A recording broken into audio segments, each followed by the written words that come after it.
கிரிஷ்ஷ தத்து குடுக்குறதுல ரோஹிணிக்கு சம்மதம் அப்டின்ட்டு மனோஜ் முத்துக்கிட்ட சொல்றாங்க. உடனே மூத்த இருந்துகிட்டு பார்லர் அம்மாவுக்கும் சம்மதமா? ஆமாமா. இவ்ளோ பொய் பித்தலாட்டம் பண்றவங்க பெத்த பிள்ளைய கூட தத்து குடுக்குறதுக்கு தயங்க மாட்டாங்க. அப்டின்னு முத்து சொல்றாங்க. மனோஜ் வந்துட்டு, "என்ன முத்து குடிச்சிட்டு ஒளறிக்கிட்டு இருக்க? என்னங்க அது என்ன எங்களோட பிள்ளையா? இல்லல்ல. அப்புறம் நீ என்ன பேசிக்கிட்டு இருக்க?" அப்டின்னு சொல்லிட்டு முத்து கிட்ட மனோஜ் கேட்கறாங்க. உடனே "அப்பா நான் ஒரு உண்மைய சொல்ல போறேன்னு சொன்னேன்ல. அத கேட்டு எல்லாருமே அதிர்ச்சி ஆயிடுவீங்க. அப்படிப்பட்ட உண்மைப்பா" அப்டின்னு சொல்றாங்க. உடனே "என்னடா அப்ப இருந்து விடுகதை தான் போட்டுட்டு இருக்க. என்னன்னே சொல்ல மாட்டேக்க" அப்படின்னு விஜயா கேட்டுட்டு இருக்காங்க. அதாவது இந்த பார்லர் அம்மா இருக்குதே, பார்லர் அம்மா. அது என்ன வேலை பண்ணி வச்சிருக்குன்னு தெரியுமாப்பா? இதுக்கு ஏற்கனவே கல்யாணம் ஆகிடுச்சுப்பா. அதுக்கு ஒரு குழந்தை வேற இருக்கு. அதோட பேரும் ரோஹிணி கிடையாது, கல்யாணி அப்படின்ட்டு முத்து சொல்றாங்க. ஆனா ரோஹிணி இருந்துகிட்டு, இவங்க குடிச்சிட்டு ஏதோ உளறிக்கிட்டு இருக்காங்க. இவங்க சொல்றதெல்லாம் உண்மை கிடையாது அப்படின்ட்டு ரோஹிணி சொல்லிக்கிட்டு இருக்காங்க.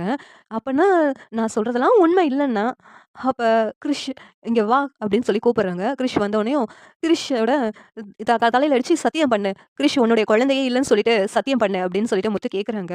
உடனேவும் ரோஹிணி யோசிச்சுட்டு இருக்காங்க. உடனே ஒரு முத்து கிரிஷ் கிட்ட போயிட்டு, "கிரிஷ் நான் உனக்கு அன்னைக்கு என்ன சொன்னேன்? பொய் சொல்லக்கூடாது. யாரையும் ஏமாத்தக்கூடாது. ஒரு பொய் சொன்னா அத மறைக்கிறதுக்கு நெறைய பொய் சொல்ல வேண்டியது இருக்குன்னு நான் சொன்னேன்ல.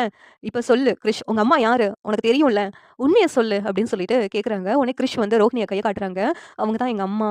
கிரிஷ் ரோஹிணி தான் என்னுடைய அம்மான்னு எல்லாரும் முன்னாடி சொன்னதும், இங்க மனோஜ் வந்துட்டு, "கிரிஷ் என்ன சொல்றான் ரோகிணி? முத்து சொல்றதெல்லாம் உண்மையா?" அப்படின்னு கேட்கறாங்க. உடனே ரோகிணி அப்படியே ஆமான்னு தலையாட்டுறாங்க. மனோஜ், "இப்படி பொய் சொல்லி என்கிட்ட ஏமாத்திட்டியே ரோகிணி" அப்படின்னு சொல்லிட்டு மனோஜ் செம கோவமா இருக்கிறாங்க. அந்த நேரத்துல முத்து இருந்துகிட்டு, எங்கேயாவது பெத்த பிள்ளையே அம்மான்னு கூப்பிடக்கூடாதுன்னு யாராவது சொல்லுவாங்களா? அப்படி கல் நெஞ்சமா இந்த பார்லர் அம்மா இருக்குது. இன்னும் எத்தன உண்மைய நம்மகிட்ட மறைச்சு வச்சிருக்கோம். வீட்டு மருமகளா இருந்துகிட்டு இத்தன பொய், பித்தலாட்டம் எதுக்குமா? அன்னைக்கே நான் கேட்டேன்ல, "இன்னும் என்ன உண்மை இருக்குது உன்ன பத்தி?" அப்படின்னு கேட்கும்போது, "நீ எந்த பதிலும் சொல்லலையேம்மா" அப்படின்னு அண்ணாமலை கேட்கறாங்க. உடனேவும் ரோஹிணி எதுவும் பேசாம அமைதியா நின்னுட்டே இருக்காங்க அழுதுகிட்டேவும். இங்க விஜயா வந்துட்டு, "இன்னும் இவகிட்ட என்ன கேள்வி கேட்டுட்டு? இவ இனிமேல் வீட்லயே இருக்கக்கூடாது. இந்த பையனைய கூப்பிட்டு வீட்ட விட்டு வெளியில போக சொல்லுங்க இவள" அப்படின்னு சொல்லிட்டு விஜயா வந்து ரோஹிணிய கழுத்த பிடிச்சு தள்ளுறாங்க. மனோஜ் இருந்துகிட்டு, "அம்மா என்னம்மா இப்படி நடக்குது?" அப்படின்னு சொல்லிட்டு கேட்கறாங்க. "நீ ஒண்ணும் கவலைப்படாதடா. இவ போனா போகட்டும். உனக்கு வேற பொண்ணு நல்ல பொண்ண பார்த்து நான் கல்யாணம் பண்ணி வைக்கிறேன்" அப்படின்னு சொல்லிட்டு விஜயா மனோஜ் கிட்ட சொல்றாங்க. இதெல்லாம் கேட்டுட்டு முத்து இந்த பார்லர் அம்மா வீட்ட விட்டு போகட்டும். ஆனா, கிரிஷ் எதுக்காக வீட்ட விட்டு போகணும்? அவன் இங்கேயே இருக்கட்டும். நம்மளே வளர்க்கலாம் அப்படிங்கிறாங்க. அவளோட பிள்ளை அவகிட்ட போகட்டும்டா.